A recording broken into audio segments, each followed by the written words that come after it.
My channel D best universe. आज मैं आपके साथ बात करूंगी कन्या लग्न राशि वालों के लिए फरवरी का महीना कैसा रहेगा। कन्या मतलब वर्गो, उनका लग्न राशि के हिसाब से फरवरी का महीना मैं बताऊंगी। कन्या लग्न वाले ज़्यादातर कन्या जो राशि होती है वहाँ पे ये हमारी व हमारी बुध की राशि है और ये बुध की उच्च की राशि है। और ज़्यादातर कन्या जब भी ये दसम भाव में आती है कन्या राशि, तो ऐसे लोग बिज़नेस माइंडेड होते हैं और बिज़नेस ही करते हैं लाइफ में। कहीं न कहीं उनका बिज़नेस में रुचि ज़्यादा होती है और अगर कहीं न कहीं ऐसा कनेक्शन है स्ट्रॉन्ग चार्ट में, तो बिज़नेस करना आपके लिए बहुत बेहतर होता है। मैं हमेशा कन्या लग्न राशि वालों के लिए बोलती हूँ। और फिर हम बात करते हैं इनके फरवरी के महीने के लिए। तो आपका फरवरी का मैं महीना बताऊँ तो पहले बुध आपका जो लग्न है स्वामी है उसकी बात करती हूँ। तो बुध जो है वो पहले मकर राशि में रहेगा। मकर राशि आपकी आपके पंचम भाव में आती है और ये आपके दसम भाव और पहले भाव का स्वामी है। ये पंचम भाव में रहेगा तो कहीं न कहीं केंद्र त्रिकोण का राजयोग बनता है और ये बहुत ही अच्छा है। अच्छा टाइम फरवरी से आपका स्टार्ट हो जाएगा और फिर उसके बाद 20 फरवरी को ये कुंभ राशि में जाएगा यही बुध आपके छठे भाव में। तो ये आपकी हेल्थ को थोड़ा-सा गड़बड़ कर सकता है। हो सकता है आप अगर अपने करियर में कुछ नया चेंजेस सोच रहे थे, जो भी काम करते हैं अपने कार्य में, आपके स्टेटस में, तो वहाँ पे हो सकता है कुछ नए ट्रांसफ़ॉर्मेशंस के बाद हो सकता है कुछ नया आपको ज़्यादा बेहतर, जैसे सपोज़ करिए आप किसी एक जॉब में थे, वहाँ पे आपने एक नया चेंज पहले सोचा करने का और अब वो जो चेंज आपकी लाइफ़ में आया, छठे भाव आपका डेली रूटीन लाइफ़ का भी होता है, धन का भी होता है। तो कभी-कभार जब इसका कनेक्शन बनता है तो कहीं न कहीं ऐसी जॉब आपको भी मिल सकती है या ऐसा भी मान पद प्रतिष्ठा बढ़ बढ़ सकती है आपकी, जहाँ पे आपको धन पहले से अधिक मिले। इस तरीके के भी चांसेस बनते हैं। लेकिन अगर ये कहीं न कहीं आपकी कुंडली में गड़बड़ होगा, तो यहाँ पे कोर्ट केसेस, लिटिगेशन, फाइट्स के भी चांसेस बनते हैं, बीमारी के भी चांसेस बनते हैं और वो भी क्योंकि आपके दसम और पहले घर का है, तो कहीं न कहीं आपकी बीमारी के चांसेस और फाइट और लिटिगेशन के भी चांसेस बन जाते हैं। फिर उसके बाद मंगल की बात करते हैं। मंगल आपके पहले धनु राशि में रहेंगे, फिर उसके बाद मकर राशि में जाएँगे। मकर राशि आपके पंचम भाव में आती है। पहले धनु राशि में रहेंगे, फिर ये मकर राशि में जाएँगे। धनु राशि में जब तक ये रहेगा मंगल, ये मंगल आपके अष्टम भाव का स्वामी है और आपके तीसरे भाव का स्वामी है। जब ये चौथे भाव में रहेगा तो कहीं न कहीं आपकी मदर की लाइफ़ में थोड़ा-सा ट्रांसफ़ॉर्मेशन, आपके होम एनवायरनमेंट में ट्रांसफ़ॉर्मेशन हो सकता है, आपके घर में अचानक से कुछ बदलाव, कुछ टेंशन, कुछ प्रॉब्लम्स हो सकती हैं। और ये जो बदलाव हैं, ये आप महसूस करोगे और वहाँ पे कहीं न कहीं आपका कम्युनिकेशन, आप किस तरीके से लोगों से इंटरैक्ट कर रहे हो, किस तरीके से बात कर रहे हो, किस तरीके से अपने घर में किस तरीके से चीज़ों को कर रहे हो, अपने कार्य को और अपने जीवन में अपनी विल पावर स्ट्रेंथ से क्या कर रहे हो अपनी लाइफ़ में, अपनी खुशियों के लिए, अपने घर के लिए, उसमें कहीं न कहीं बदलाव एक आने वाला है। और वो जो बदलाव होगा और उसमें आगे जब मंगल मकर राशि में जाएगा पंचम भाव में, तो वो जो बदलाव हैं, वो कहीं न कहीं आपको एक नई दिशा की तरफ लेके जाएँगे। मतलब आप हो सकता है मंत्र साधना भी करो। कुछ हो सकता है कुछ ऐसी चीज़ें आपकी ज़िंदगी में हो कि आप मंत्र साधना करो, पूजा-पाठ बहुत ज़्यादा करने लगो, मंत्र साधना की तरफ चले जाओ। अगर इसकी महादशांतर या प्रत्यंतर चला हुआ तो। तो ये आपको कहीं न कहीं मंत्र साधना, नए-नए बदलाव ज़िंदगी में लेके आना, ये आपकी ज़िंदगी में ही लेके आएगा, आपके होम एनवायरनमेंट में ही लेके आएगा, घर के एनवायरनमेंट में। ये सब चीज़ें होंगी कहीं न कहीं, आप देखोगे, महसूस करोगे। फिर उसके बाद शनि की बात करें, शनि शतभिषा नक्षत्र में कुंभ राशि में रहेगा, वो भी आपके छठे भाव में। तो शनि छठे भाव का जब होता है तो आपका जो डेली रूटीन लाइफ़ है, जो आप डेली काम करते हो, जो आप जिस कार्य में हो, जॉब जो करते हो, वहाँ पे अगर आपकी जॉब नहीं है तो जॉब दिलवा सकता है और अगर आपकी जॉब है तो वहाँ पे आपका वर्कलोड बहुत बढ़ जाएगा।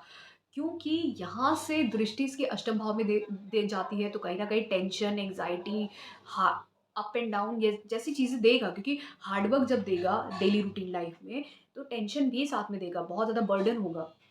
फिर इसकी 12वें भाव पे दृष्टि जाती है तो नींद को इफ़ेक्ट करेगा।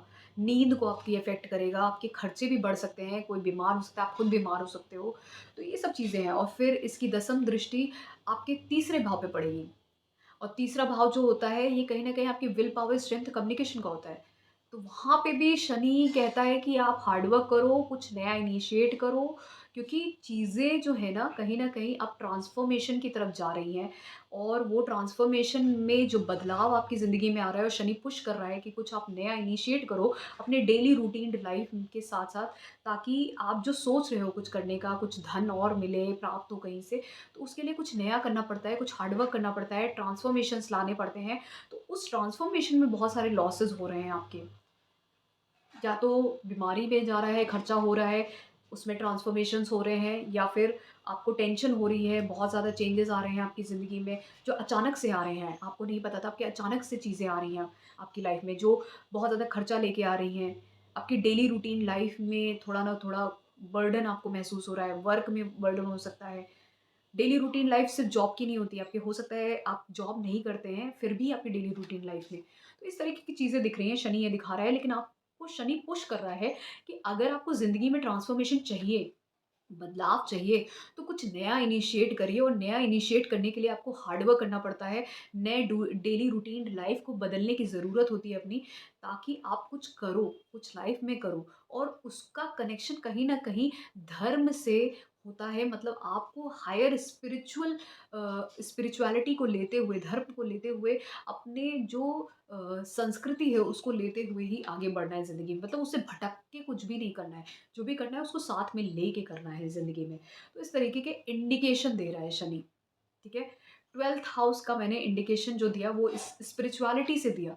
इस तरीके के मतलब धर्म, कर्म के काम, दान, पुण्य करते हुए ही ज़िंदगी में आगे बढ़ना है। मतलब किसी मतलब तुम जो भी ट्रांसफॉर्मेशन अच्छा अगर अपने लिए कुछ सोच रहे हो, मतलब मैं ये कन्या लग्न राशि वालों के लिए बोली, शनि क्या इंडिकेट कर रहा है? शनि कह रहा है कि आप अगर अपनी डेली रूटीन लाइफ़ में, चाहे वो जॉब हो, चाहे जॉब नहीं हो, अगर आप कुछ धन के कार्यों से रिलेटेड कुछ नया चाहते हो, नया बदलाव चाहते हो, तो उसके लिए 3rd हाउस पे दृष्टि जा रही है। मतलब कुछ नया इनिशिएट करो, अपने स्किल्स को, अपने कम्युनिकेशन को यूज़ करो, बेहतर करो, और धर्म कर्म के कार्य करो। 12वें घर पे दृष्टि जा रही है, मतलब दान पुण्य करो। तो तुम जो बदलाव चाहते हो छठे घर का, मतलब तुम चाहते हो तुम्हें कोई नया डेली रूटीन कार्य मिले, तुम्हें धन का भाव है छठा घर, सबसे ज़्यादा धन देता है छठा घर, दूसरे 11वें से भी ज़्यादा। तो अगर ये चाहते हो तुम, तो तुम अपने ज़िंदगी में बदलाव लाओ, अष्टम भाव पे दृष्टि देता है। तो ये इसका मतलब है, जो शनि जो यहाँ पे बैठा ट्रांज़िट कर रहा है। तो अगर आपसे कनेक्ट होता है, तो ये चीज़ें आपको लानी पड़ेंगी, तो ये शनि आपको मदद करेगा, और ये इसका इंडिकेशन दे रहा है। फिर बुध की मैंने बात कर ली, सूर्य की बात कर लेते हैं। तो सूर्य जो है ये पहले आपके मकर राशि में रहेगा, और ये 13 फरवरी को ये कुंभ राशि, कुंभ संक्रांति जिसको बोलते हैं, ये तब होगा जब सूर्य कुंभ में चला जाएगा। तो जब तक ये मकर में आपके पंचम भाव में रहेगा, तो 12वें घर का मालिक पंचम भाव में रहता है, तो कहीं न कहीं प्रॉब्लम्स आपके बच्चों की लाइफ़ में प्रॉब्लम्स और लॉसेस दिख रहे हैं। बच्चे अगर एजुकेशन में हैं, तो वहाँ पे उनका मन भटक सकता है। आप एजुकेशन की फ़ील्ड में हो, आप एजुकेशन हो गया पढ़ाई-वढ़ाई में, वहाँ पे आपका मन भटक सकता है, वहाँ पे लॉसेस दिख रहा है। अगर आपके बच्चे हैं, या आपके बच्चों से रिलेटेड टू कुछ लॉसेस हो सकते हैं आपकी ज़िंदगी में, या फिर उनसे दूर भी जा सकते हो, ये भी कहीं न कहीं दिखता है, या वो आपसे दूर चले जाएँ, इस तरीके से। फिर सूर्य जब कुंभ राशि में जाएगा, छठे भाव में, तो वो जो 12वें घर का मालिक छठे भाव में गया है, तो आपका कुछ कहीं न कहीं आपके डेली रूटीन लाइफ़ में आपका जो कार्य है, जो डेली के कार्य करते हो, वहाँ पे भी आपको लॉसेस हो सकते हैं। आपकी बीमारी से भी आपको लॉसेस हो सकते हैं, या फिर कोई आपकी ऐसी भी जॉब लग सकती है, जो आप हो सकता है अगर जॉब के लिए ट्राई कर रहे थे, तो ऐसी जो एमएनसीज़ हैं, या फिर हॉस्पिटल में जॉब हो गई, डॉक्टर्स, लॉयर्स, इस तरीके की जो जॉब्स होती हैं, वो कहीं न कहीं छठे भाव से सर्विस, तो ऐसा भी कार्य कर सकते हो जहाँ पे सर्विस प्रोवाइड करते हैं, और वो सर्विस कहीं न कहीं 12वें घर से जुड़ी हुई होती है। धर्म कर्म के कार्यों में जो सर्विस प्रोवाइड की जाती है, वो भी कर सकते हो। या फिर आप हॉस्पिटल की सर्विस कर सकते हो, लॉ की सर्विस कर सकते हो, रेंट पे, लीज़ पे कुछ दे सकते हो। इस तरीके के चांसेस दिखते हैं। अगर आपको धन प्राप्त करना है, तो इस तरीके का आप कार्य कर सकते हो। और यहाँ पर सूर्य और शनि की युति भी बनेगी, तो ये सूर्य और शनि की युति छठे भाव में बन रही है, तो कहीं न कहीं ये छठे भाव की युति, क्योंकि ये एनिमिटी है इन दोनों में कहीं न कहीं, तो ये आपके मान-सम्मान में कहीं न कहीं कमी भी कर दे सकती है, तो इसका भी ध्यान रखिएगा। फिर उसके बाद शुक्र की बात करते हैं, तो शुक्र पहले फरवरी के कुछ दिन ये धनु राशि में रहेगा, फिर 12 फरवरी को ये मकर राशि में जाएगा। तो जो शुक्र है, शुक्र की जो राशि है वो एक राशि जो वृषभ राशि है वो 9वें भाव में आती है और जो तुला राशि है वो दूसरे भाव में आती है। तो 9वाँ भाव और दूसरे भाव की जो राशियाँ हैं वो जब जो राशि के लॉर्ड लॉर्ड है शुक्र वो जब आपका धनु राशि में जाता है अ, आपके चौथे भाव में, तो कहीं न कहीं ये आपके लिए अच्छा इंडिकेशन है। तो ये आपको कहीं न कहीं आपके घर के एनवायरनमेंट को अच्छा करेगा अगर इसकी महादशांतर या प्रत्यंतर हुआ। आप हो सकता है ट्रैवल करो, धार्मिक यात्रा कर सकते हो, अपने परिवार के साथ, अपनी माता के साथ, अपने परिवार के साथ, जो आपकी ज़िंदगी में खुशियाँ लेके आएँगी। आपकी ज़िंदगी में, आपके परिवार में, आपके घर में खुशियाँ आ सकती हैं, कुछ नया ऐसा बदलाव हो सकता है जिससे धन आए, नई चीज़ें आएँ, इस तरीके की चीज़ें दिखती हैं। फिर यही शुक्र जब मकर राशि में जाएगा, जब पंचम भाव में और ये नवम भाव का दूसरे भाव का मालिक जब पंचम भाव में जाएगा तो कहीं न कहीं ये बदलाव दिखाता है। आपके बच्चों की ज़िंदगी में बदलाव दिखाता है, आपकी ज़िंदगी में बदलाव दिखाता है और आपके परिवार की में बदलाव दिखाता है। तो कहीं न कहीं ये जो बदलाव है, ये एक अच्छा बदलाव होगा। ये कहीं न कहीं आपको फ़ेम दे सकता है अगर इसकी महादशा अंतर या प्रत्यंतर चलेगा।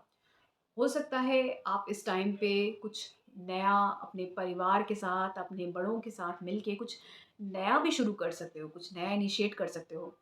वो आपको धन खर्च कर सकते हैं आपके कार्यों के लिए, कुछ नया जब आप कुछ नया अपने क्रिएटिविटी से कुछ नया शुरू करो, कुछ नए बदलाव लेके आओ, तो हो सकता है आपका परिवार आपकी मदद करे, उसमें धन खर्च करे, आपका कुछ नया शुरू करे। तो इस तरीके के चेंजेस दिखते हैं, जो अच्छे इंडिकेट करें। आप कंसीव भी कर सकते हो अगर आप कंसीव करने के लिए सोच रहे हो। बच्चों की लाइफ में आपके अच्छा हो सकता है। तो कुछ इस तरीके की चीज़ें मुझे दिख रही हैं, जो शुक्र इंडिकेट कर रहा है। और फिर राहु केतु की बात करते हैं। तो राहु मैंने बोला है, राहु आपके सप्तम भाव में है, केतु पहले भाव में है। तो जब तक राहु आपके सप्तम भाव में रहेंगे, तो आपका पूरा ध्यान जो है अपने बिज़नेस पार्टनर्स, दूसरे लोगों पे या आपके पार्टनर स्पाउस हो या फिर ज़िंदगी में आपको छोड़ के आप क्या हो, खुद पहला लग्न जो है वो आप हो। वहाँ पे केतु बैठा है, तो आपका ध्यान इस टाइम पे अपने ऊपर जब तक कि राहु केतु इस तरीके के ट्रांज़िट रहेगा, केतु आपके पहले भाव में और ट्रांज़िट का राहु आपके सप्तम भाव में, तो आपके ऊपर अपना ध्यान नहीं रहेगा। आपका जितने लोग हैं आपकी ज़िंदगी में, आपके आस-पास, आपका पूरा ध्यान वहीं पे रहेगा। उन्हीं पे ही आपका डेली रूटीन लाइफ़ आपकी कहीं न कहीं घूम फिर के आपके बिज़नेस, बिज़नेस पार्टनर्स, जो भी आपका करियर है, ज़्यादातर जो कन्या लग्न राशि वाले होते हैं, वो ज़्यादातर बिज़नेस ही करते हैं क्योंकि ये बिज़नेस की राशि है और अगर ये स्ट्रॉन्ग है आपकी कुंडली में, तो कहीं न कहीं आप बिज़नेस माइंडेड ही हो और कहीं न कहीं आपका बिज़नेस से रिलेशन है, आप बिज़नेस में ही होंगे। नहीं है, तो आप कुछ ऐसी एनालिटिकल फ़ील्ड में होंगे जहाँ पे एनालिटिक्स की ज़रूरत होती है, ठीक है? वहाँ पे हो सकते हो आप। तो ये था मेरा अ, कन्या लग्न राशि वालों के लिए फरवरी का महीना। अगर आपको मेरा ये एनालिसिस पसंद आया है, so please do subscribe to my channel Deep Astro Universe. Thank you, धन्यवाद सो मच।